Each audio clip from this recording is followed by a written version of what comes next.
Welcome, welcome. No need to ask. Gist Day? Just sit down, relax, because Gist Day. Gist Day is a series of fictional short stories narrated and voiced by Eclipse and Cassie.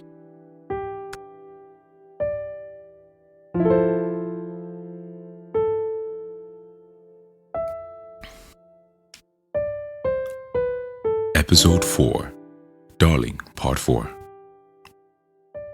Nnamdi was lost. More lost than a Lagos JJC in Balogun Market. He ended his 5-year marriage for a chance to be with his lover Kemi, who he later found dead in her apartment. He was arrested in connection to her death, and now he finds out she's actually alive. It was all a setup. Even worse, it was all done in conjunction with his wife, Onyinye. But how? It all began 2 months ago when Kemi and Nnamdi had decided to spend a Friday night club hopping in Ikeja GRA. They had a wild time dancing to everything Afrobeat and filling their bodies with ethanol-infused liquids, aka Shayo. At some point in their euphoric experience, Kemi took her phone out and made a quick video with Nnamdi, which she shared on her Instagram story. It wasn't anything crazy. It was just two lovers in the middle of a packed club, yelling and singing along to Essence by Wizkid. The next morning, Kemi woke up in her bed with a nasty headache and a ton of messages on Instagram, most of which were just emoji reactions to her post.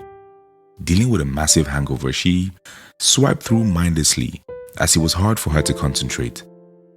Her attention was immediately restored by a message from a friend, Sade, saying, "You know Nnamdi?" Now you see, Sade and Kemi were friends from university, but she knew Onyinye from Kano, where she was posted for their NYC service year. She explained to her that Nnamdi was married to her friend Onyinye Okeke, and Kemi, who was completely oblivious of this fact, almost had a heart attack as the news hit her hard. After her conversation with Sade, every cell in KK's body needed answers. She desperately needed to make sense of this pile of deceit. So she turned on her MacBook and poured through Facebook and LinkedIn, looking through every Onyinye Okeke she could find. And eventually she found one who was a mutual friend with her lover Nnamdi Okeke. She looked down on her profile and she saw a link to her Instagram account. She followed the link and it was impossible to hold back the avalanche of tears that ran down her eyes as she saw wedding pictures of Onyinye and Nnamdi and much more. "Hi stranger." Those were the first set of words she sent to Onyinye as she DM'd her explaining who she was and the entire situation she found herself in. Onyinye was just as heartbroken, but wasn't completely surprised, because she had noticed the changes in her husband's behavior and the emotional distance that kept growing between them. Eventually, Kemi and Onyinye exchanged numbers and started to meet in person without saying a word about it to Nnamdi. At first, Onyinye was fine with the possibility of simply divorcing Nnamdi, but things were a little complex now.